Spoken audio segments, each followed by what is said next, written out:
cuando recibe el espaldarazo, el respaldo de este sector de los, del sector empresarial, de este sector de los empresarios, Yasmín.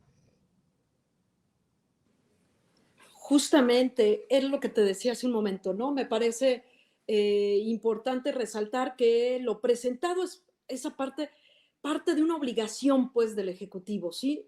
Por un lado. Por otro lado, es una postura, ¿no? Muestra la capacidad de negociación, de acuerdos que se tienen. Y resaltaría algo interesante. Desde hace años, este movimiento, el que ha encabezado, pues, ¿no?, esta transformación, ha insistido en el tema de la soberanía, ¿no? Venimos de la gran lucha de hablar y que el tema era la soberanía energética, eléctrica.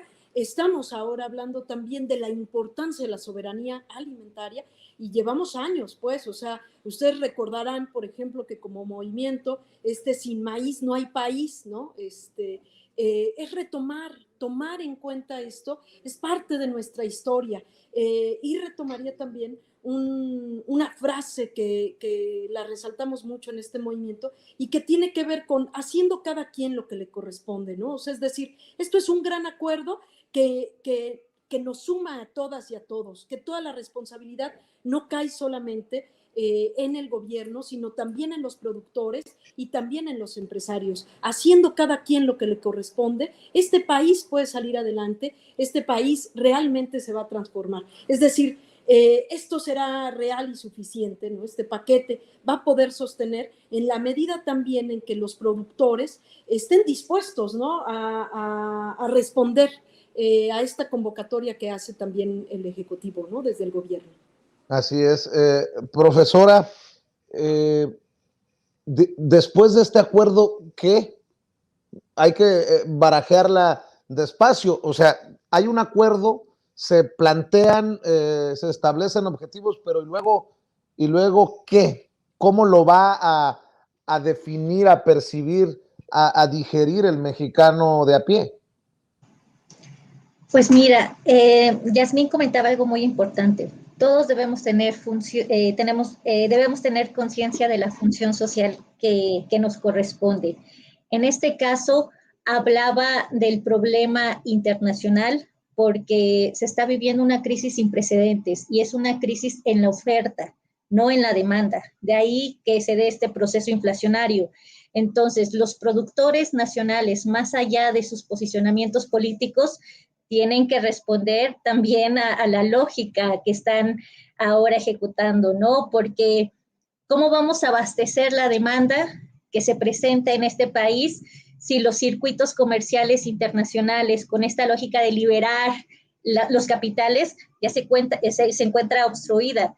Yasmín decía, soberanía alimentaria, perfecto.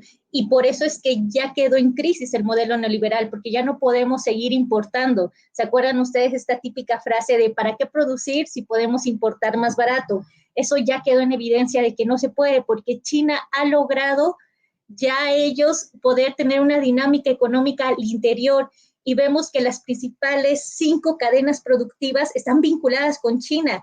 Entonces, lo que es el sector automotriz, lo que es el sector eléctrico, electrónico, lo que es aeronáutica, lo que es la farmacoquímica, están articuladas con China, igual que telecomunicaciones. Entonces, o empezamos nosotros en el occidente a tener soberanía o simplemente tendremos desabasto.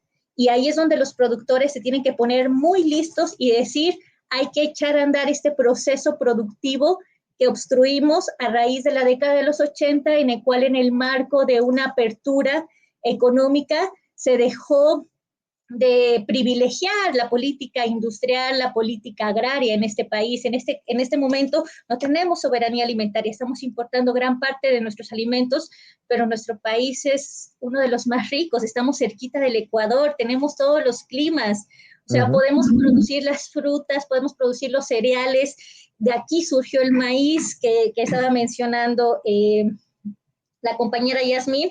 Entonces, no solo hay que pensar en las redes globales que ahorita están en crisis, sino en las redes locales.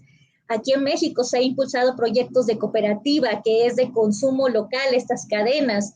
¿Qué está pasando? ¿Cómo los podemos ir impulsando? Porque si no, o sea, tendremos un desabasto. En la Ciudad de México hay sector productivo alimentario en Milpa Alta, en Xochimilco, y en el interior de la República, pues el terreno fértil es más vasto, ¿no? Entonces hay que redirigir nuestra política de producción porque ya no podemos seguir dependiendo del exterior.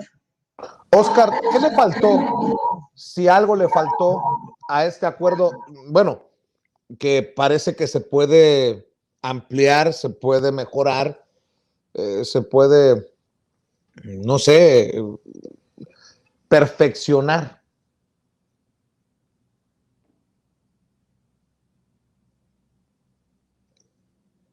Doctor, Sí. por alguna razón. Perdón, sí, Ya ahora estamos. sí te escucho. Sí, es un paquete integral.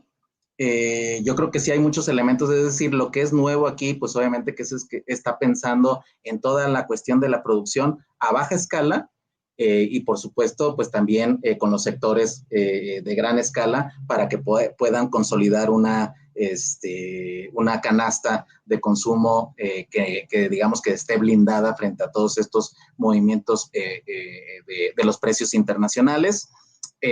Yo creo que también ahí tenemos pues elementos interesantes que tienen que ver con la parte de la distribución, esto que se mencionó de seguridad en las carreteras, además en materia de comercio exterior, eliminar ciertos aranceles, es decir, empezamos a ver un Estado que empieza a recordar que tiene más acciones que nada más quedarse mirando a los procesos de autoajuste supuesto de automáticos del mercado. Entonces, el mismo secretario de Hacienda dice, vamos a ver su efecto, porque aquí hay una variable interesante que es el asunto de las expectativas. El fenómeno de la inflación tiene una característica muy interesante. Estas cuestiones estructurales de la guerra, la pandemia, etcétera, por supuesto que la inician, pero una vez iniciada hay un asunto de expectativas que se van, digamos que haciendo ahí, se pueden llegar a hacer una bola de nieve, en el sentido de que pues muchos sectores también privados empiezan a aprovechar ese momento para ir elevando también sus precios e ir generando ahí la posibilidad de que tengan ganancias extraordinarias. Entonces,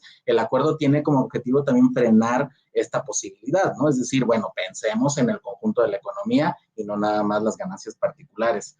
Entonces, quizá frente a esta pregunta en particular, pues yo diría que si bien están considerado el asunto del autoconsumo con los productores locales, y que esto eleve también la oferta y que permita ahí equilibrar esas presiones. Creo que también podríamos decir que haría falta profundizar en el asunto también de cooperativas en el sentido de distribución, pensar también en el asunto de que pues del campo a la ciudad hay muchas cosas que discutir y en la ciudad también las cooperativas tienen una noción ahí interesante de actuar. Yo diría que en 6 meses, como lo dijo el secretario de Hacienda, vamos a ver los primeros resultados y dependiendo de ahí también podemos hacer una evaluación de cómo ha funcionado, pero también qué más cosas podemos hacer, es decir, qué nuevo terreno podemos ganar en la economía en general en materia desde la perspectiva del sector social. Yasmín.